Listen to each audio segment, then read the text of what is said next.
प्रस्तुत है कार्यक्रम post box number 111। Post box number 111। श्रोताओं नमस्कार। पोस्ट बॉक्स नंबर 111 में आप सभी का बहुत बहुत स्वागत है। मैं हूं जैनेन्द्र। पोस्ट बॉक्स नंबर 111 वो कार्यक्रम जो माननीय प्रधानमंत्री महोदय के मन की बात के विभिन्न बिंदुओं का एक विस्तार है।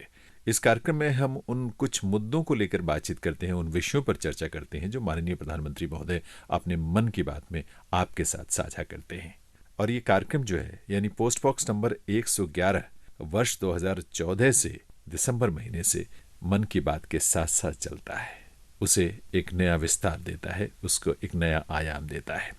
पिछले मन की बात में माननीय प्रधानमंत्री महोदय ने मिनी ब्राजील की बात की थी। मिनी ब्राजील जो भारत में यानी मध्य प्रदेश में शहडोल जिले का एक छोटा सा गांव बिचारपुर, और उसी बिचारपुर को मिनी ब्राजील के तौर पर जाना जाने लगा इसलिए कि वहां फुटबॉल को लेकर जो माहौल बना है, जिस तरह के प्रयास हुए हैं, और उन प्रयासों में रईस अहमद साहब की जो कोच हैं, नेशनल प्लेयर है, उनकी भूमिका रही है, उसका उल्लेख प्रधानमंत्री जी ने किया। आपको याद है ना? मेरे प्यारे देशवासियों, जब बात ड्रग्स और युवा पीढ़ी की हो रही है तो मैं आपको मध्य प्रदेश की एक इंस्पायरिंग जर्नी के बारे में भी बताना चाहता हूं। ये इंस्पायरिंग जर्नी है मिनी ब्राजील की। आप सोच रहे होंगे कि मध्य प्रदेश में मिनी ब्राजील कहां से आ गया। यही तो ट्विस्ट है। एमपी के शहडोल में एक गांव है बिचारपुर। बिचारपुर को मिनी ब्राजील कहा जाता है। मिनी ब्राजील इसलिए क्योंकि ये गांव आज फुटबॉल के उभरते सितारों का गढ़ बन गया है। जब कुछ हफ्ते पहले मैं शहडोल गया था तो मेरी मुलाकात वहां ऐसे बहुत सारे फुटबॉल खिलाड़ियों से हुई थी। मुझे लगा कि इस बारे में हमारे देशवासियों को और खासकर युवा साथियों को जरूर जानना चाहिए। साथियों, बिचारपुर गांव के मिनी ब्राजील बनने की यात्रा 2-2.5 दशक पहले शुरू हुई थी। उस दौरान बिचारपुर गांव अवैध शराब के लिए बदनाम था, नशे की गिरफ्त में था। इस माहौल का सबसे बड़ा नुकसान यहाँ के युवाओं को हो रहा था। एक पूर्व नेशनल प्लेयर और कोच रईस अहमद ने इन युवाओं की प्रतिभा को पहचाना। रईस जी के पास संसाधन ज्यादा नहीं थे, लेकिन उन्होंने पूरी लगन से युवाओं को फुटबॉल सिखाना शुरू किया। कुछ साल के भीतर ही यहाँ फुटबॉल इतनी पॉपुलर हो गई कि बिचारपुर गांव की पहचान ही फुटबॉल से होने लगी। अब यहाँ फुटबॉल क्रांति नाम से एक प्रोग्राम भी चल रहा है। इस प्रोग्राम के तहत युवाओं को इस खेल से जोड़ा जाता है और उन्हें ट्रेनिंग दी जाती है। ये प्रोग्राम इतना सफल हुआ है कि बिचारपुर से नेशनल और स्टेट लेवल के 40 से ज्यादा खिलाड़ी निकले हैं। ये फुटबॉल क्रांति अब धीरे धीरे पूरे क्षेत्र में फैल रही है। शहडोल और उसके आसपास के काफी बड़े इलाके में 1200 से ज्यादा फुटबॉल क्लब बन चुके हैं। यहाँ से बड़ी संख्या में ऐसे खिलाड़ी निकल रहे हैं जो नेशनल लेवल पर खेल रहे हैं। फुटबॉल के कई बड़े पूर्व खिलाड़ी और कोच आज यहाँ युवाओं को ट्रेनिंग दे रहे हैं। आप सोचिए, एक आदिवासी इलाका जो अवैध शराब के लिए जाना जाता था, नशे के लिए बदनाम था, वो अब देश की फुटबॉल नर्सरी बन गया है। हमारे देश में प्रतिभाओं की कमी नहीं है। जरूरत है तो उन्हें तलाशने की और तराशने की। इसके बाद यही युवा देश का नाम रोशन भी करते हैं और देश के विकास को दिशा भी देते हैं। श्रोताओं, आपने सुना माननीय प्रधानमंत्री महोदय ने अपने मन की बात में जिक्र जो किया मिनी ब्राजील का। मिनी ब्राजील जो कि मध्य प्रदेश में शहडोल जिले का एक गांव है बिचारपुर, उसी गांव का जिक्र उन्होंने किया। और ये बड़ी खुशी की बात है कि किस तरह से वहां पर बदलाव आया खेल के जरिए, फुटबॉल के जरिए। और जिन शख्स का उन्होंने जिक्र किया, उल्लेख किया, रईस अहमद साहब, वो हमारे साथ इस समय फोन लाइन के जरिए सीधे जुड़े हुए हैं वहीं से यानी बिचारपुर से। और इसलिए बिना किसी विलंब के आइए उनका स्वागत भी करते हैं और उनसे चर्चा करते हैं इस तमाम प्रक्रिया और इस यात्रा के बारे में जो बहुत अनूठी है। और रईस अहमद साहब, बहुत बहुत स्वागत है आपका इस कार्यक्रम में। नमस्कार सर। नमस्कार सर। सबसे पहले तो आपको बधाई देने की इच्छा है, क्योंकि ये बहुत बड़ा सम्मान है हम सबके लिए कि प्रधानमंत्री महोदय ने बिचारपुर में जो माहौल आप लोगों की वजह से बना, आपका उन्होंने जिक्र किया, वहाँ के पूरे माहौल का जिक्र किया, और मुझे लगता है कि इससे एक और नया उत्साह, नया जोश आप लोगों में पैदा हुआ होगा। बहुत बहुत धन्यवाद सर। माननीय प्रधानमंत्री जी ने जो बिचारपुर का जिक्र किया, मेरा नाम लिया, मैं उनका बहुत आभारी हूँ तहे दिल से कि उन्होंने हमारे छोटे से प्रयास का इतना अच्छा रिस्पांस दिया है। मैं अपने जवान से बयान नहीं कर सकता कि हम लोग इतना खुश हैं यहाँ पे जी। और काफी पूरे हमारे गांव के लोग भी, यहाँ के शहर के लोग भी काफी खुश हैं। अभी हम लोग ने थोड़ा सा शुरुआत की थी, अब लग रहा है कि और हमने मेहनत की जरूरत है और अपने देश को एक अच्छे खिलाड़ी दे सके हम जैसे। पर रईस साहब, एक बात तो है, देखिए ये कोई छोटी बात नहीं है। आपने एक गांव में छोटे स्तर पे शुरुआत की और आज लगभग 40 से भी ज्यादा आपके पास नेशनल लेवल पे खेल चुके खिलाड़ी हैं, युवा हैं। 1000 से ज्यादा आपके पास फुटबॉल क्लब्स हैं आसपास के तमाम पूरे अलग अलग गाँव में, अलग अलग जगहों पर। तो ये बहुत बड़ी बात है ये, और बहुत बड़ी उपलब्धि है, और हम सबको बड़ा गर्व है इस बात पर। हमारे जो गांव बिचारपुर है वो शहर से लगभग 3 किलोमीटर की दूरी पे है। तो लगभग पास में ही है शहडोल के। जी, लगा हुआ गाँव है। चल मैं सर यहाँ ये हुआ कि जब मैं खुद भी एक राष्ट्रीय स्तर का फुटबॉल खिलाड़ी था जी। और जब मैंने कोर्स करके आया NIS करके कलकत्ता से, तो मेरे अंदर भी था कि मैं कुछ खिलाड़ियों के लिए करूं। तो मैंने यहाँ का रेलवे जो फुटबॉल मैदान है वहाँ पे फुटबॉल प्रैक्टिस शुरू कराई थी। अच्छा। और फिर मेरे को पता चला कि बिचारपुर में भी फुटबॉल की काफी बच्चे खेलते हैं। तो मैंने जब विजिट किया, वहाँ जाके देखा तो वाकई वहाँ पे काफी बच्चों का इंटरेस्ट था फुटबॉल में। लेकिन थोड़ा सा मेरे को वहाँ कमियां लगी कि जैसे, तो उनको सबसे बड़ी कमी लगी कि वहाँ पे जो नशे का एक सिस्टम था बच्चों, मतलब माहौल था गाँव में पूरा, ये पता चला मेरे को। और फिर ये पता चला कि इन बच्चों में टैलेंट तो है, मतलब ये फिजिकली फिट तो है, लेकिन इनमें टेक्निक की कमी है। अच्छा। क्योंकि ये कई सालों से खेल रहे हैं यहाँ के गांव के लोग, उनके पूर्वज भी खेलते आए हैं फुटबॉल, लेकिन चक्कर ये था कि वो सही दिशा पे नहीं खेल रहे थे। मतलब जो एक आज की फुटबॉल चल रही है, जो एक टेक्निक होनी चाहिए फुटबॉल की जी, ये से दूर हट के खेल रहे थे। तो क्योंकि उनको कोई बताने वाला नहीं था, ना उनको कोई गाइड करने वाला था। अच्छा। तो उस कंडीशन में मैंने फिर वहाँ जाके बात की उनसे, सीनियर से, कि आपके यहाँ बहुत अच्छा माहौल है फुटबॉल का, हाँ। लेकिन कुछ कमियां मेरे को दिखी हैं, अब मैं उसको दूर करना चाहता हूं, अगर आप लोग की इजाजत हो तो उन्होंने फिर सपोर्ट किया मेरे को। अब मैंने कहा कि हमको, आप लोग सीनियर जो खेल रहे हैं उससे कोई लेना देना नहीं, आप खेलिए आराम से, हमको छोटे बच्चे आप दीजिए। अच्छा। छोटे बच्चों को ही अगर उनका बेस सही होगा, अगर वो सही टेक्निक सीख जाएंगे तो बहुत अच्छे खिलाड़ी निकलेंगे वो जी। तो फिर मैंने छोटे बच्चों पे ये प्रैक्टिस शुरू कराई उनकी, और फिर उन्हें जो आज की फुटबॉल की टेक्निक है जो चल रही है सन 2002 के बाद से, तो उससे मैंने जोड़ा फिर उनको, और धीरे धीरे उनको उस लाइन पे लाया। और फिर 2 साल के बाद मुझे रिजल्ट मिलना शुरू हो गया। उसके बाद फिर कुछ बच्चियां भी आती थी, भाई बहन ही सब ग्राउंड में, जैसे गाँव का माहौल होता है कि बच्चे सब खेलते रहते हैं बिल्कुल आपस में, तो उस टाइप से अब खेलते रहते थे। तो मैंने बच्चियों को भी खिलाने का मोटिवेट किया, तो उन्होंने, बच्चियों ने अभी थोड़ा संकोच किया। फिर गार्जियन से परमिशन की समस्या आई कि नहीं खेलने देंगे, बच्चों को नहीं खेलने देंगे, भाई हम बच्चों को नहीं बाहर जाने देंगे, ऐसा करके बहुत सी समस्या आई। फिर मैंने उनके 2 जो उनके गार्जियन के लड़के खेलते थे जो फुटबॉल, उन्हीं उसी के भाई, तो वो भाई लोग उनके ऑलरेडी मिनी में नेशनल खेल चुके थे। अच्छा। तो मैंने उनको बोला कि बेटे, ये अगर तुम्हारी बहन भी अगर खेलेंगी तो उनको, लड़कियों का भी आजकल बहुत अच्छा माहौल है, अगर आगे बढ़ते उनका भी स्कोप अच्छा है, खेलेंगी तो आगे बढ़ेंगी और उनका नाम भी होगा, आगे उनको नौकरी में, पढ़ाई में, हर चीज में सभी सुविधा मिलेगी। और सरकार बहुत ध्यान दे रही है इस विषय में। तो उन्होंने अपने गार्जियन भारत किया, तो फिर बड़े मुश्किल से 2 बच्चियां तैयार हुई। अच्छा। तो 2 बच्चियों को फिर मैंने स्टार्ट किया। तो फिर उन्होंने भी नेशनल खेला 14 में, दूसरे साल ही उन्हें रिजल्ट मिल गया। तो फिर उनको देखा कि ये बच्चियां बॉम्बे गई हैं खेलने, कहीं गोवा गई खेलने। हाँ। पेपरों में भी, मीडिया वालों ने भी उनको बेचारों को हाईलाइट किया, उनको बताया कि हाँ ये छोटे से गाँव के बच्चे नेशनल जा रहे हैं। फिर वो बच्चे जब देखे लोगों ने कि भाई ये तो बच्चे खेल के आए, तो बाकी बच्चों में फिर उत्साह बढ़ा, और उन्होंने, गार्जियन ने मेरे पर भरोसा किया, फिर उन्होंने मेरे पर बाकी बच्चों को भी मेरे पास भेजना शुरू कर दिया। इस तरह से धीरे धीरे ये गर्ल्स की भी टीम हमारी तैयार हो गई बॉयज के साथ। और फिर जो नशे वाली जो लत थी, ये भी धीरे धीरे दूर होना, क्योंकि हमने बताया कि बेटा अगर तुम लोगों को आगे अच्छा खेलना है, अच्छे खिलाड़ी बनना है, तो इस चीज से आपको दूर होना पड़ेगा, क्योंकि ये आपको आगे आपके भाई बहन, जो आपके परिवार के, सबको नष्ट कर देगा नशा, जिससे आप आगे नहीं बढ़ पाओगे।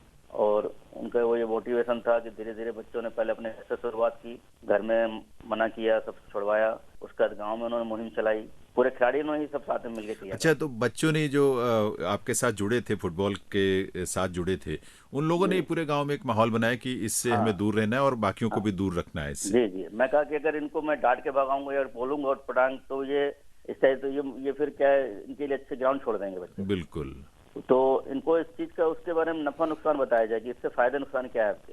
जब वो खिलाड़ी बने तो ये उनको सब बताया मैंने कि अगर खिलाड़ी आप बनना और अच्छा खेलना चाहते हो तो फिर इससे दूर आपको हटना पड़ेगा। बिल्कुल सही इस बात चीज है। से आपको माहौल से हटाना पड़ेगा ताकि आपके आने वाले जो छोटे भाई बहन हैं ये अच्छे खिलाड़ी बन सकें, आप लोग भी अच्छे खिलाड़ी बन सकें, क्योंकि आगे जाकर के आपको ये बहुत बड़ी रुकावट बनेगी, इससे आपका करियर खराब हो जाएगा। अच्छा रईस साहब, एक उत्सुकता मुझे बहुत होती है कि आखिर फुटबॉल को लेकर ही वहाँ इतना क्रेज क्यों रहा है, और जब ये शुरुआत की तो उसके बाद तो बहुत अच्छे लेवल पर, बहुत अच्छे स्तर पर ये खेल होने लगा, वहाँ के ये लड़के और लड़कियां खेलने लगे। फुटबॉल को लेकर इतना आकर्षण कैसे है वहाँ? फुटबॉल यहाँ का वैसे लोकप्रिय खेल था। फुटबॉल के यहाँ पे काफी संख्या में लोग फुटबॉल खेला करते थे, आज भी खेलते हैं। और यहाँ का मतलब कहना चाहिए कि कल्चर में फुटबॉल है, मतलब ये कि नई सही दिशा में नहीं खेलते थे, खेलते जरूर थे, आज भी खेलते हैं, लेकिन ये कि जो सही टेक्निक है, सही तरीका है, क्योंकि यहाँ कोचेज नहीं थे बताने वाले उनको। अच्छा, तो अपने आप खेलते थे ये लोग बच्चे आपस में मिलके?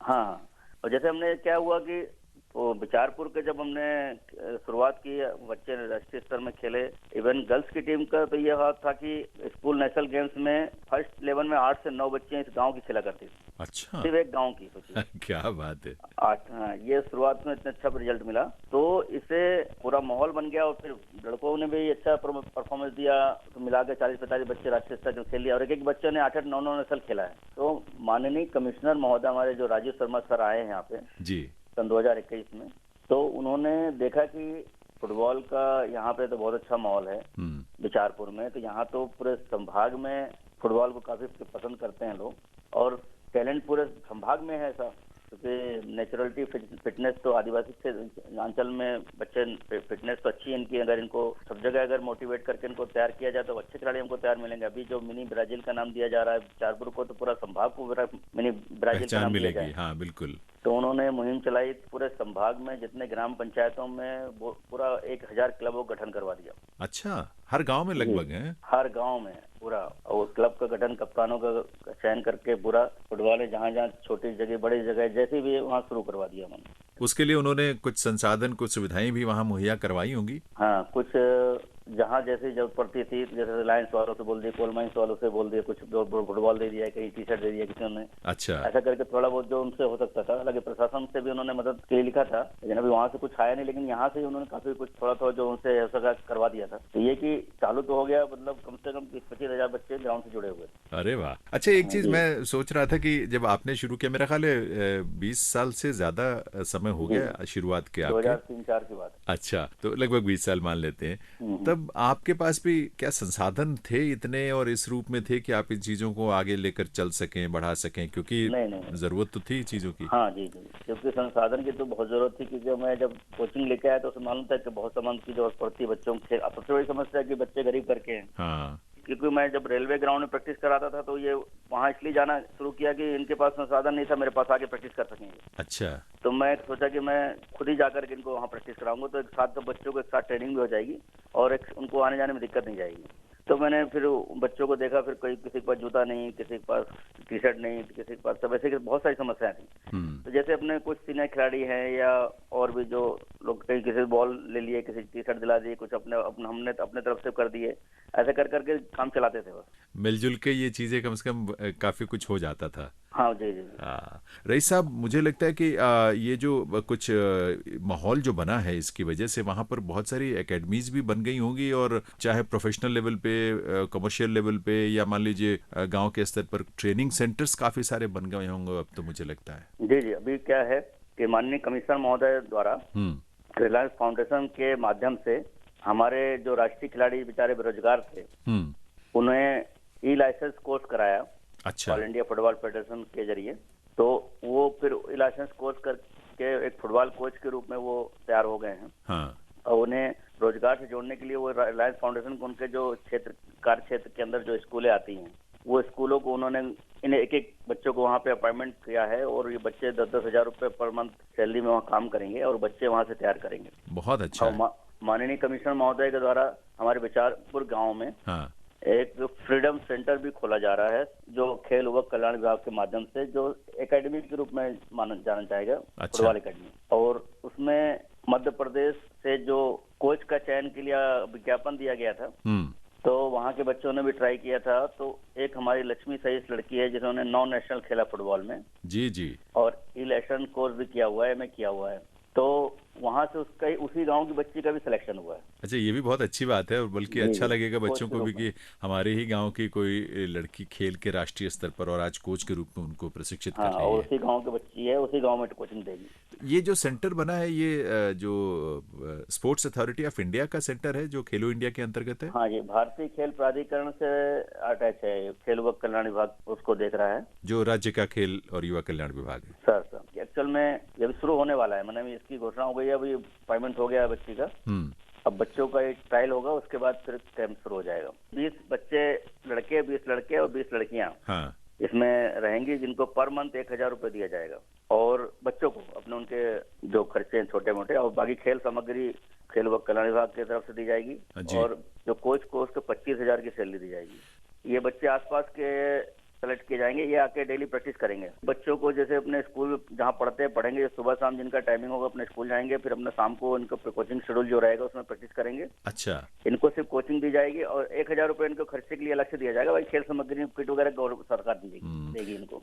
और ये जो अभी रिलायंस फाउंडेशन द्वारा जो स्कूल का चयन किया गया है जी, ये जो बच्चे कोच हमारे तैयार हुए हैं, ये जो बच्चे जाके वहाँ कोचिंग देंगे, वहाँ से जो बच्चे तैयार होंगे, तो वहाँ से हम बच्चों को जो सिलेक्ट होंगे, अच्छे लड़के जो दिखेंगे, उसको हम ये फ्रीडम सेंटर में ला करके रखेंगे, ताकि इनको यहाँ और अच्छी तैयारी इनकी कराई जा सके। तो इससे हमारा खेल का स्तर बहुत अच्छा ऊंचे लेवल तक पहुंच जाएगा, क्योंकि पहले तो मैं अकेला ही कोच था यहाँ पे जी। जब मेरे हैंड्स बढ़ गए हैं, तब ये काफी अच्छा माहौल आगे आएगा और खेलने बच्चे को काफी सुविधा मिलेगी खेलने की। आपको तो बहुत अच्छा लगता होगा रईस साहब कि आपने एक बीज बोया, आपने जो एक पौधा लगाया, जिस तरह से कहते हैं कि वो फलने फूलने लगा है इस रूप में सर। और आपको मुझे लगता है सबसे बड़ी खुशी और संतुष्टि तो इसी बात की होती होगी। बिल्कुल बिल्कुल। वैसे आपका ताल्लुक कहाँ से है? वहीं से, आप वहीं के रहने वाले? मैं सर यहाँ से 25 किलोमीटर एक धनपुरी शहर गए गाँव है, हाँ हाँ, यहाँ का रहने वाला हूँ। और अच्छा। यहाँ पे जो मैं स्पोर्ट्स, जब मैं खुद 7 बार राष्ट्रीय स्तर प्रतियोगिता में भाग लिया था, तो मैं यहाँ का राष्ट्रीय उत्कृष्ट खिलाड़ी घोषित हुआ था, तो मैं सर्विस लगी थी यहाँ पे। तो आपने कहाँ से प्रशिक्षण लिया था खेलने का? इसी चीज की तो कमी थी यहाँ पे। वही मुझे लग रहा है, क्योंकि वहां तब ऐसी सुविधाएं नहीं थी, तो काफी संघर्ष जी। किया होगा आपने इसके जी, लिए। यहाँ पे क्या एक्चुअल में पहले कोल माइंस फुटबॉल टूर्नामेंट कराया करती थी, अच्छा, ऑल इंडिया लेवल का। और हमारा क्षेत्र कोल माइंस का बेल्ट था पूरा, तो हम लोग छोटे छोटे थे तो देखा करते थे फुटबॉल जाकर के टूर्नामेंट। अच्छा, तो वो देख करके हम लोग बस वो जो खेलते थे, वो प्रैक्टिस जब उनका मैच खत्म होता था, तो जैसा वो दौड़ते थे उसे हम नकल करते थे देख देख के उनकी। अच्छा, बस को देख देख के हम लोगों ने सीखा फुटबॉल। अगर हम यही चीज की कमी मेरे को जब पता चली कि अगर उस लेवल में हम लोग को अच्छे कोच मिलते, अगर हम लोग अच्छी गाइडेंस के जरिए चलते, तो आज बहुत और हमारा परफॉर्मेंस और आज हम बहुत अच्छे लेवल में होते। निश्चित रूप से। लेकिन उसके बाद कैसे आगे बढ़े धीरे धीरे, थोड़ा बताएं। बड़ी मुझे लगता है कि एक रोचक और प्रेरक जर्नी है, यात्रा है आपकी इस क्षेत्र में। तो बाकी हमारे युवा साथी जानेंगे तो उनको भी अच्छा लगेगा, प्रेरणा मिलेगी उनको भी।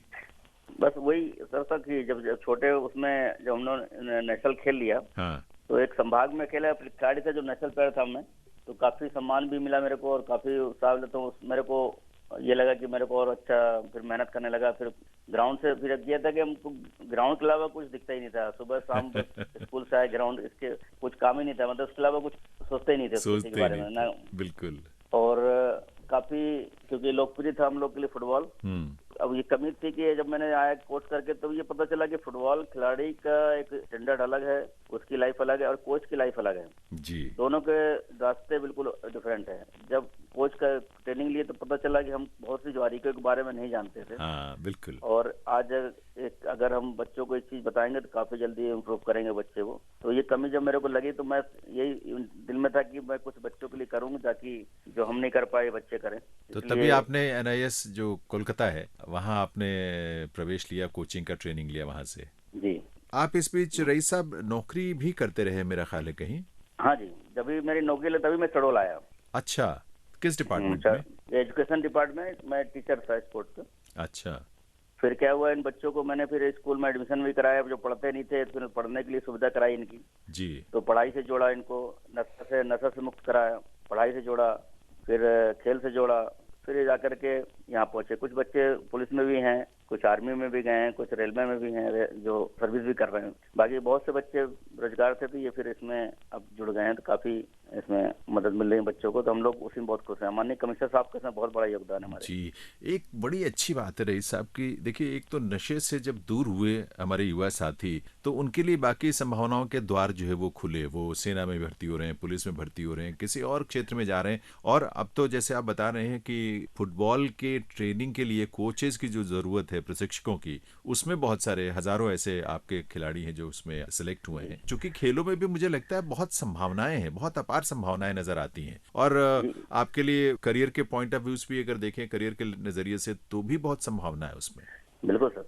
माननीय कमिश्नर महोदय का ये था कि फुटबॉल क्या है, वर्ल्ड का सबसे लोकप्रिय खेल है। जी बिल्कुल। और कम संसाधनों में भी खेला जा सकता है, तो उन्होंने इसलिए इसको चुना। उनका ये थीम था कि फुटबॉल के खिलाड़ी तो ये बन गए तो इनका करियर तो अच्छा होगा ही होगा, अगर फुटबॉल खेल से जुड़े रहेंगे तो कम से कम फिटनेस इनकी अच्छी रहेगी। हाँ। और कभी भी ये सेना में, पुलिस में, आर्मी में जाना चाहेंगे तो उसके रास्ते भी इनके लिए खुल जाएंगे।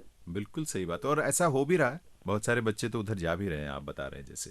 जी। तो इससे क्या हुआ कि फिर उनका ये था कि अब चारों तरफ जब मुहिम चली, तो अभी इस समय ग्राम क्षेत्र में चल रहा था, ग्राम पंचायतों में। अब उन्होंने एक मुहिम चलाई है कि नगर पालिका क्षेत्रों में भी क्लब का गठन करवा दिया है। अच्छा। तो अभी 200 से 250 क्लब का गठन नगर क्षेत्रों में भी हो गए हैं। अब उसमें भी नगर पालिका कप के नाम से फुटबॉल टूर्नामेंट भी आयोजित हो रहे हैं।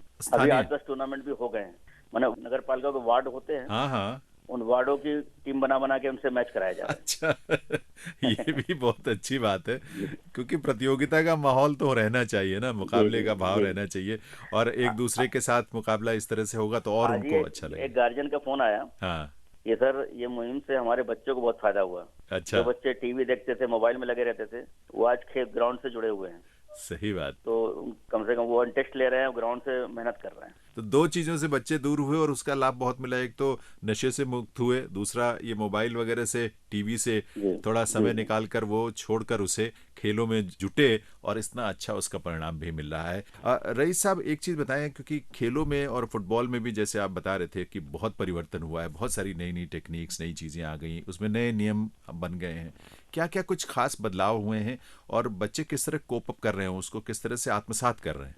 सर, सबसे पहले तो उस समय टीवी का माहौल, और ये जो भी बच्चे मैच देख रहे हैं, फुटबॉल मैच, जो अच्छे अच्छे मैच क्लबों के मैच दिखाए जाते हैं, तो टेक्निक है फुटबॉल में आजकल पूरा। एक तो पेशेवर हो गया फुटबॉल आजकल। बिल्कुल। आप अगर अच्छा खेलते हैं तो नौकरी से अच्छा, आप अगर अच्छे क्लब में जाते हैं तो अच्छी, उसमें भी आपको एक क्लब अच्छा पैसा देता है खेलने के लिए, तो आप पेशेवर खिलाड़ी भी बनते हैं। स्कोप भी अच्छा है। और आने वाले समय में अभी हमको एक बहुत अच्छा रिजल्ट तुरंत मिला है। अभी हमारी गर्ल्स टीम ने अंडर 17 जी का भी स्टेट का फाइनल जीते हैं, सुब्रतो मुखर्जी फुटबॉल कप का। अच्छा। अभी 6 से 8 अगस्त को टूर्नामेंट आयोजित किया गया। हरदा करके जगह है, नर्मदापुरम संभाग है वो जी। तो वहाँ पे हमारी टीम ने फाइनल में जीत के आई है। और 14 सितंबर से दिल्ली में नेशनल गेम्स होंगे सुब्रतो कप के, वहाँ वो भाग लेगी यहाँ की टीम। अरे वाह, ये तो बहुत बड़ा टूर्नामेंट है, अंतर्राष्ट्रीय स्तर का टूर्नामेंट होता है। जी जी जी, उसमें भाग ले रही है। तो ये आदिवासी बहुल इलाका है मेरा ख्याल है, तो वहाँ के बहुत सारे बच्चे, खैर उनमें क्षमता भी होती है। और एक कहावत भी मैंने सुनी वहाँ के बारे में कि गाँव में बच्चा पैरों में फुटबॉल बांध कर ही पैदा होता है, ऐसा कहते हैं वहाँ। उसका कारण ये है सर कि वहाँ पे क्या है, फुटबॉल के अलावा कोई खेल नहीं खेलते हैं। अच्छा। तो फुटबॉल क्या है, बच्चे जैसे पैर चलना शुरू करते हैं जी, तो वो ग्राउंड ही में आते हैं सीधा। अब फुटबॉल तो उनको दे दी जाती है, वो दौड़ते रहते हैं बॉल के साथ। अच्छा, जगह थोड़ा ग्राउंड के लिए चाहिए होता है, तो वो जगह वगैरह हर गांव में उपलब्ध है उस तरह से? हाँ जी, वहाँ पे क्या, पहले हम लोग प्राइवेट ग्राउंड जमीन में किया करते थे प्रैक्टिस बच्चों से। हाँ। अभी क्या है, कमिश्नर साहब के माध्यम से वहाँ पे गवर्नमेंट की जमीन हमको मिल गई है। वो पूरा उसका पट्टे वगैरह सब अलॉट हो गए हैं, इसी कारण से वो कमरे भी तैयार हो गए हैं। और कमिश्नर साहब ने ओपन जिम की व्यवस्था भी करा दी है विधायक जी से बोल के। अच्छा। स्टेडियम का प्रस्ताव भी गया है शासन के साथ, बहुत जल्दी वहाँ पे स्टेडियम भी बन सकता है। तो इसमें तो मुझे लगता है गाँव वाले भी बहुत बढ़ चढ़ कर हिस्सा लेते होंगे, क्योंकि उनको दिखता है कितना सुंदर परिणाम मिल रहा है इस सब का। जी, कारण उनके गार्जियन भी सभी खिलाड़ी है, गार्जियन भी खिलाड़ी है। अच्छा। वो चाहते, उनपे एक मना ले कि देखो हमको वो चीज नहीं मिल पाई जिस जिससे हम आज तक हमारा स्तर नहीं बन पाया था। जी। और सर के आने से वो हमारे बच्चे आज बॉम्बे, गोवा, कलकत्ता ने जितने महानगर हैं सब जगह घूम के आ गए, वहाँ खेल के आ गए। अच्छा प्रधानमंत्री जी, जब जुलाई में गए थे शहडोल पकरिया गांव में, वहां स्थानीय आदिवासी समुदायों से भी उन्होंने मुलाकात की थी, तो दो बच्चों से भी खास बातचीत की थी उन्होंने, यश बैगा और अनिदेव सिंह। तो वो भी क्या आपके आसपास के ही क्लब से थे, आपके ही क्लब से? उसे बिचारपुर के बच्चे हैं। अच्छा। और उनका खेलने का तरीका इतना अच्छा है कि 8-10 साल के बच्चों का जो लेवल है उस लेवल में खेल रहे हैं बच्चे। बहुत सुंदर, बहुत बढ़िया। और अब जो ऑल इंडिया फुटबॉल फेडरेशन के कोच आए थे जी, यहाँ पे जो ई लाइसेंस कोर्स कराने के लिए, तो उनका वो बच्चों का गेम देखे तो बोले तो बहुत बड़े खिलाड़ी तैयार होंगे, अगर इनका फ्यूचर बहुत ब्राइट है, अगर इनको ऐसे सही टेक्निक से प्रैक्टिस कराई जाएगी तो बहुत अच्छा खेल रहे हैं। इतनी छोटी उम्र में बच्चे ठीक से चल नहीं पाते, दौड़ नहीं पाते, ये रनिंग भी अच्छी कर रहे हैं, बॉल स्किल भी कर रहे हैं, और हम लोग पूरी मेहनत करेंगे इसके लिए। धन्यवाद सर। तो श्रोताओं, ये थे पूर्व राष्ट्रीय खिलाड़ी और प्रशिक्षक रईस अहमद साहब, जो मध्य प्रदेश के शहडोल जिले में बिचारपुर गांव में जो उन्होंने शुरुआत की, आज उसका परिणाम इतने सुंदर रूप में मिल रहा है जिसकी चर्चा हमने की और जो आपने सुना भी, और इसीलिए प्रधानमंत्री महोदय ने उनका जिक्र किया अपने मन की बात में। इस तरह के प्रयास किस तरह से लोगों का, समाज का, व्यक्तियों का जीवन बदल देते हैं, बहुत सकारात्मक दिशा में उसे लेकर जाते हैं, ये चीज बहुत बेहतरीन है। श्रोताओं, कार्यक्रम आप सुन रहे हैं पोस्ट बॉक्स नंबर 111 और आज इस कार्यक्रम में हम बात कर रहे हैं बिचारपुर की। बिचारपुर का विचार बहुत हिट हुआ है क्योंकि अब वो जो फुटबॉल को लेकर वहां प्रयास हुए और जिसके बारे में हमने रईस अहमद साहब से बातचीत भी की, जिसका जिक्र प्रधानमंत्री जी ने अपने मन की बात में किया था, मिनी ब्राजील के रूप में आज वो जाना जाता है। और वहां से पिछले वर्षों में जो बहुत सारे किशोरावस्था में जो बच्चे जुड़े, छोटी उम्र में जो बच्चे जुड़े, इन सारे प्रयासों से आज वो बहुत बेहतर कर रहे हैं, बहुत कुछ कर रहे हैं। और इसीलिए इस बातचीत को आगे बढ़ाते हुए इस समय हम फोन लाइन के जरिए जुड़े हुए हैं सीताराम साहिस जी से। सीताराम साहिस जो हैं वो वहीं बिचारपुर में है और वहीं इसी तरह की नर्सरी से खेलते कूदते उन्होंने राष्ट्रीय स्तर तक पहचान भी बनाई, खेले भी, और आज वो कोच के रूप में प्रशिक्षण भी दे रहे हैं वहां पर। तो सीताराम जी, बहुत बहुत स्वागत है, नमस्कार जी। नमस्ते सर। और बधाई भी। मुझे लगता है बिचारपुर तो अब पूरी दुनिया में मशहूर हो गया है। जी जी, thank you sir, thank you. प्रधानमंत्री जी ने जब बात की, चर्चा की और इतने अच्छे प्रयासों की सराहना की, तो सच बात है सभी के आकर्षण का केंद्र बन गया है बिचारपुर। बहुत बहुत खुशी हुई सर हम लोग की जो माननीय प्रधानमंत्री जी हमारे छोटे से कस्बे में पधारे थे। हाँ, आपका गांव कौन सा है? बिचारपुर ही सर। अरे वाह। तो कितनी उम्र में आपने फुटबॉल खेलना शुरू किया था? सर मैं स्टार्टिंग से बोलूँ तो 5-6 साल के समथिंग से हो गया था स्टार्ट मेरा।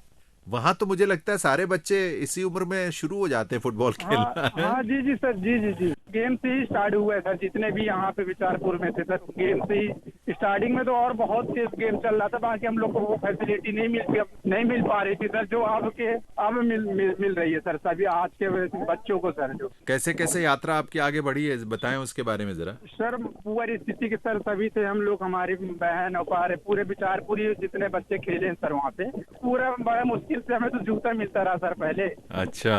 फिर धीरे धीरे जब थोड़ा बहुत सीखने से थोड़ा बहुत जानने लगे थे मानना होना, तो फिर आदरणीय जो कोच साहब आए थे रईस अहमद साहब, हाँ। फिर उनके थ्रू फिर पता चला कि यहाँ बच्चे खेलते हैं, तो उन्होंने फिर हमें काफी सराहनीय, फिर हम लोग को फिर काफी आगे बढ़ाए। फिर हमारे कोच एक और अनिल सर हैं, वो भी हमें काफी सपोर्ट किए।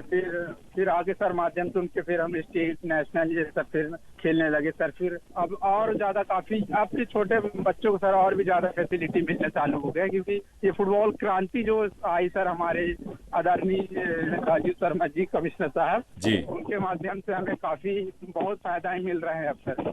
तो क्या चीजें तब नहीं थी, अब क्या क्या चीजें हैं, थोड़ा बताइए उसके बारे में। सर अभी तो काफी सारी सुविधाएं सर फुटबॉल के जितने थोड़ा बहुत रहते हैं मिलता है सर, एनर्जी वगैरह सब सभी अब हो जाता है सर।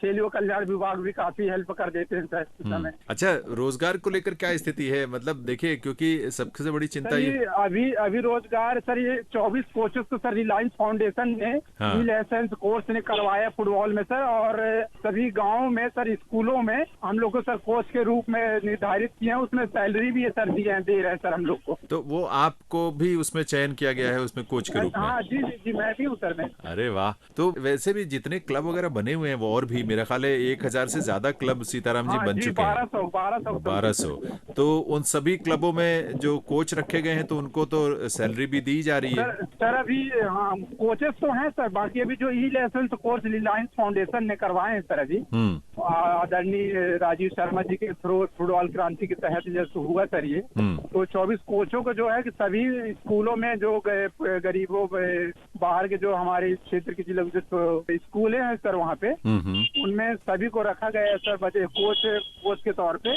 और उनको सैलरी भी सर रिलायंस फाउंडेशन दे रही है सर। तो अब कम से कम भी पूरे दे रहे हैं बच्चों को सर रिलायंस फाउंडेशन। अच्छा, किस किस तरह की सुविधाएं वहाँ मिल रही हैं बच्चों को? सर पूरे जितने खेल की सामग्री है सर पूरे बच्चों को दे रहे हैं, गर्ल्स बॉयज पूरे।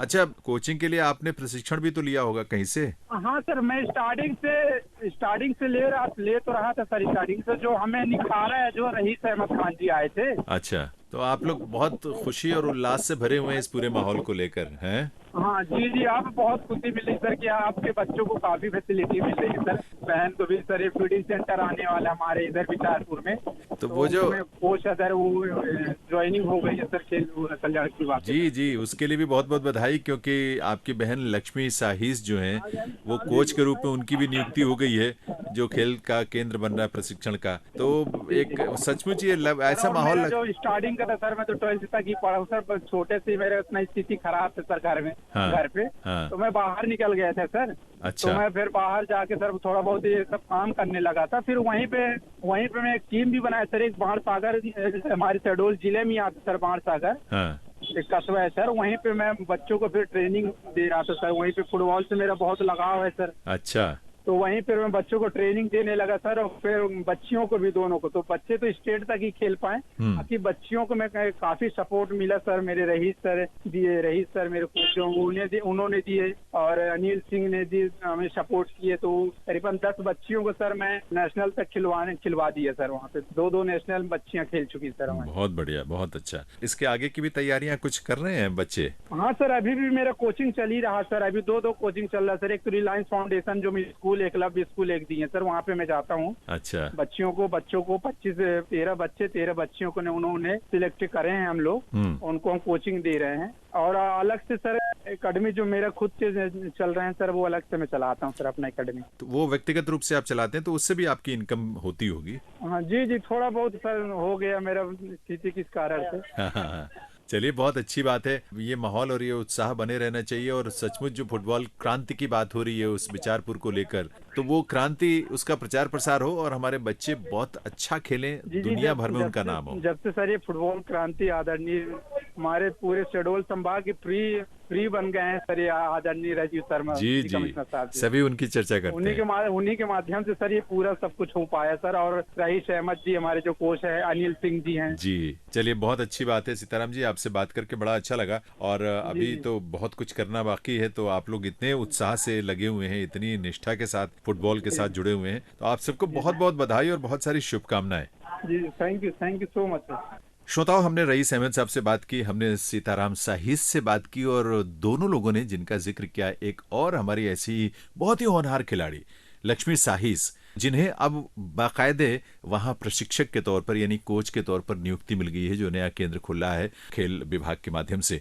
तो ये एक जर्नी जो है, यात्रा, ये भी बड़ी रोचक है। और खासतौर पर हमारी लड़कियों के लिए, जो कभी ऐसी स्थितियां थी कि शायद वो खुलकर बाहर ना निकल पाए, खुलकर बाहर खेलने के लिए ना जा पाए, लेकिन अब देखिए कितना बदलाव आया है। और ये बदलाव हमें लक्ष्मी की आवाज में, उनकी अभिव्यक्ति में भी महसूस होगा। इसलिए सीधे जुड़ते हैं उनसे, लक्ष्मी जी से। जी नमस्कार, बहुत बहुत स्वागत है इस कार्यक्रम में लक्ष्मी साहिस जी। नमस्ते सर। ये बताइए कि अभी तो खैर आप जा रही हैं, और मुझे लगता है कि सुबह शाम आप लोग ग्राउंड में ही होते हैं, तो मैंने आपका समय थोड़ा सा लिया इसके लिए कि बातचीत कर पाए।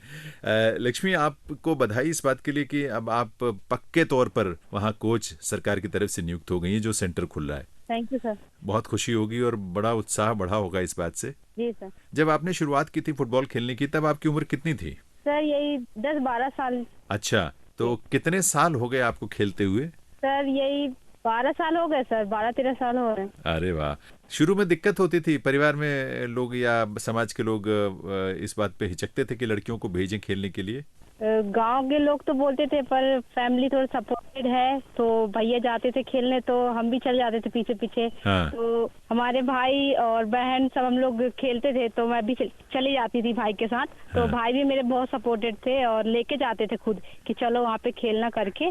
तो भैया भी सपोर्टेड थे, मम्मी पापा सब सपोर्टेड थे, बट ये है कि थोड़ी दिक्कत होती थी। पड़ोसी बोलते थे कि कहाँ लड़की जा रही खेलने, वो बाहर जाएगी फिर खेलने, तो घर का काम कौन करेगा, पढ़ाई लिखाई, एक थोड़ा सा दिक्कत आती थी। फिर हो गया, मम्मी पापा सपोर्ट करते थे तो हो गया। और मुझे लगता है कि चूंकि भाई साथ में रहते थे तो सबको भरोसा भी रहता था कि कोई दिक्कत नहीं होगी। जी, कितने भाई बहन हैं आप लक्ष्मी?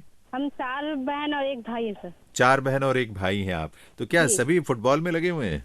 नहीं, 2 बहन की शादी हो गई थी पहले, फिर स्टार्ट किए खेलना। तो अच्छा। हम 2 बहन खेलते हैं और भाई खेलते हैं बस। बहुत अच्छी बात है। तो कहाँ तक आप खेली, किस लेवल तक आपने अपने आप को? मेरा नेशनल लेवल तक खेली हूँ और कॉलेज में मेरा यूनिवर्सिटी तक खेली हूँ। शुरू में ट्रेनिंग वगैरह में दिक्कत होती थी कुछ, जैसे सुविधाएं नहीं थी, लेकिन मैंने सुना कि रईस अहमद साहब खैर बहुत कोशिश कर करके सबको ट्रेनिंग दे के तैयार किए। तो वो दौर कैसा था आपका लक्ष्मी? ये जैसे हम लोग खेलना तो जानते थे, पर टेक्निकली नहीं जानते थे कि कैसा क्या खेलना है, कैसे मतलब गेम के बारे में इतना जानकारी नहीं था। फिर जाके रईस सर आए हैं हम लोग के ग्राउंड, फिर गांव आए हैं, फिर ये सब हमको जानकारी दिया गया सर के माध्यम से कि कैसा खेला जाता है, कैसे फुटबॉल होता है। फिर यहीं से हम लोग, फिर जब सर हम लोग को ट्रेन किए तब जाके हम लोग आगे खेले हैं। और उसी साल मेरा, जिस साल मैं खेलना स्टार्ट की हूँ, जब सर आए हैं रईस खान सर, अच्छा, उसी साल से फिर मेरा पहला नेशनल हुआ था सर। अरे वाह, स्टार्टिंग में जी। तो आप तो बहुत जल्दी नेशनल तक पहुंच गई हैं। जी सर, उसी साल मेरा नेशनल हुआ और कंटिन्यू नेशनल में कम से कम 9 नेशनल खेली हूँ। मेरा कंटिन्यू 9 नेशनल हुआ है, अरे एक भी बीच में मेरा कटा नहीं। तो आपका बड़ा जुनून है फुटबॉल से, मुझे लगता है। जी सर, क्या है, कभी भी अगर कोई भी बुलाता है कि यहाँ बच्चों को सिखाना है या फिर मैच खेलना है, मैच खिलवाना है, तो मेरा हाथ आगे रहता है, क्योंकि गेम में बहुत इंटरेस्ट लेती हूँ मैं। तो इसलिए यहाँ पे बिचारपुर में भी सिखाती हूँ, तो बिना फीस के हम लोग सिखाते हैं। अच्छा। और ज्यादा से ज्यादा बच्चे हम लोग जोड़ते हैं कि गेम में इंटरेस्ट ले करके और फुटबॉल के बारे में पूरी जानकारी देते हैं। आपके गांव में कितने बच्चे होंगे जो फुटबॉल से जुड़े होंगे? 15 साल से लेके 18 साल तक के बच्चे हैं और 50 से 60 बच्चे सुबह शाम आते हैं डेली। मुझे लगता है गांव में जितने परिवार हैं उन सभी में जो बच्चे खेलने लायक उनकी उम्र हो, तो सभी के सभी ग्राउंड में पहुंच जाते हैं। सभी पहुंचते हैं और करेक्ट टाइम पे पहुंचते हैं और अब्सेंट तो कभी नहीं करते हैं। वो अपने मन से आते हैं, हम लोग को बुलवाना नहीं पड़ता है कि आज मैच है कि कल मैच है, इतना टाइम आना है, कभी बोलना नहीं पड़ता है। एक्स्ट्रा टाइम पे पहले ही आ जाते हैं वो। मुझे हैरानी हो रही है लक्ष्मी कि आखिर वहाँ की मिट्टी में, हवा पानी में क्या है ऐसा कि इतना जुनून है फुटबॉल को लेकर वहाँ के बच्चों में, वहाँ के लोगों में, इतना इतना ज्यादा फुटबॉल के साथ जुड़े हुए हैं सभी और इतना कुछ करने की कोशिश कर रहे हैं। साधन हो ना हो, संसाधन है नहीं है, बस खेलना है उनको। जी सर, क्या है ना, अभी भी बहुत सारी प्रॉब्लम्स आती हैं, जैसे बच्चों के पास किट ना हो और जैसे पानी की सुविधा नहीं होती, बहुत कम यहाँ पे गर्मियों के टाइम पे। अच्छा। और खान पान में भी जैसे मध्यम वर्ग के बच्चे हैं, सब हाई लेवल के, यहाँ पर फैमिली है नहीं, सबके कच्चे मकान है और आय का भी साधन नहीं है, बस बेरोजगार है कुछ और कुछ जैसे लेबर करते हैं, लेबर और कुछ खेती बाड़ी का काम हम होगा, थोड़ा खेती बाड़ी का काम करते हैं। मध्यम वर्ग के सब बच्चे आते हैं तो उसमें प्रॉब्लम होती है सर। लेकिन हौसले में कहीं कमी नहीं है। हौसले में कहीं कमी नहीं है और हम लोग बच्चों को यही ग्राउंड में सिखाते हैं कि मतलब कुछ भी हो जाए खेलना नहीं छोड़ना है। गेम में क्या है कि आप मेंटली और फिजिकली मजबूत रहोगे और क्या है कि पढ़ाई लिखाई में भी मन लगा रहेगा, इसलिए हम लोग गेम को ज्यादा ध्यान देते हैं और पढ़ाई पे भी ज्यादा फोकस करवाते हैं। आप तो लक्ष्मी मुझे लगता है वहाँ के बच्चों के लिए एक रोल मॉडल हैं, एक आदर्श हैं, क्योंकि उसी माहौल से आपने इन सभी संघर्षों को जिया है और उससे निकलते हुए आपने खेला भी और खेलकर आपने फिर प्रशिक्षक के तौर पर आपने ट्रेनिंग ली। उसके बाद आप प्रशिक्षक की नियुक्ति हो गई आपकी पक्के तौर पर सरकार के तरफ से। तो आपकी जर्नी उनके लिए बहुत आदर्श है और बहुत प्रेरणा है। जी सर। बच्चों में इस खेल के साथ या इस तरह के माहौल के साथ जुड़ के क्या क्या बदलाव देखती हैं आप? सर क्या है कि बदलाव ऐसा है कि खेल के साथ साथ उन लोग का जो फिजिकल होती है, जैसे मेंटली प्रॉपर, वो थोड़ा फिट हो रहे हैं और गेम के बारे में और ज्यादा जानते हैं। और इस गेम के साथ जैसे बाहर जाते हैं तो बाहर का माहौल भी देखते हैं, तो थोड़ा क्या है कि मेंटली थोड़ा प्रिपेयर होते हैं, जानकारी उनको मिलता है कि बाहर जाने से क्या होता है, घर पे रहने से क्या होता है, गेम खेलने से क्या होता है। ये सब जानकारी उनको मिलते जा रहा है, तो उन लोग आगे के लिए तैयारी हो रही है उन लोग की। इससे मुझे लगता है कि चूंकि खेल के साथ इतना जुड़ाव है और इतनी ऊर्जा उनमें है, उसका सही दिशा में उपयोग हो रहा है, प्रयोग हो रहा है, तो जो जैसे नशे की प्रवृत्तियां होती हैं या कुछ ऐसी आदतें पड़ जाती हैं जो किशोरों को, युवाओं को, जिसमें लत में वो लग जाते हैं, तो उन सबसे बचाव इस खेल की वजह से और इस माहौल की वजह से हो रहा होगा, मुझे लगता है। जी सर, क्या है ना, बहुत सारे बच्चे पढ़ाई छोड़ देते हैं, खेल छोड़ देते हैं, तो फिर वो गलत रास्ते पे चले जाते हैं, यहाँ वहाँ दोस्ती करते हैं, तो उस चीज से बचे हुए हैं। प्रॉपर खेलने आते हैं, फिर घर जाते हैं, फिर पढ़ाई करते हैं, फिर स्कूल जाते हैं, तो क्या कंटिन्यू उनको टाइम नहीं मिल पा रहा है कि कुछ अदर काम कर सके। तो ये अच्छा माध्यम है गेम, ताकि उनको जोड़े रखे और ये सब चीज से, नशा से थोड़ा दूर रखता है और उनको एक अच्छा इंसान बनाता है, एक उनको मानसिक और शारीरिक रूप से बहुत मजबूत भी बनाता है। ये सारा जो माहौल है इस तरह से, तो ये बड़ी अच्छी बात है। अभी तो देखिए, अब एक नई पारी की शुरुआत आप करने जा रही हैं लक्ष्मी, कोच के रूप में, है ना? तो क्या आपका लक्ष्य होगा, क्या उद्देश्य होगा, क्या विजन होगा आपका आगे के लिए?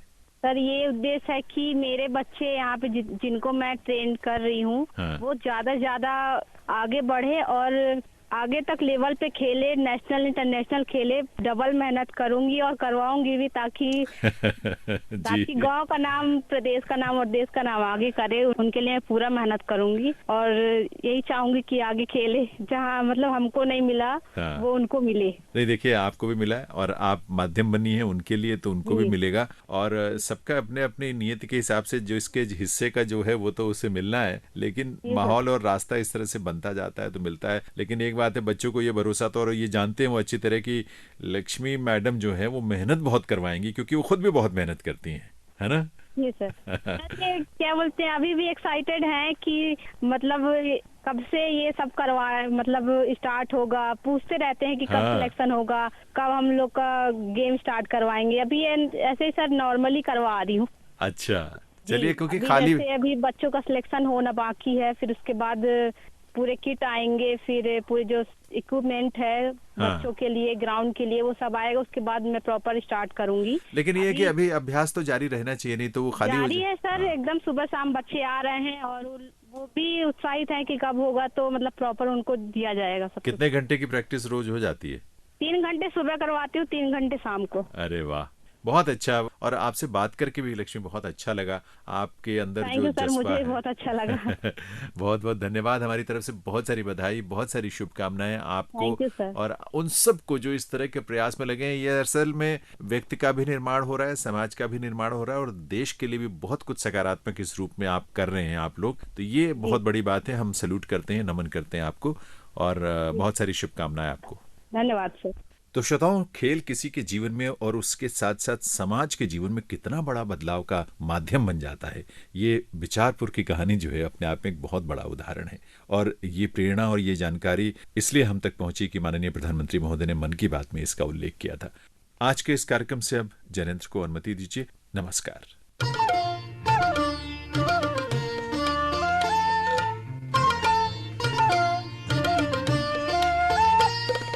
अभी आप सुन रहे थे कार्यक्रम पोस्ट बॉक्स नंबर 111।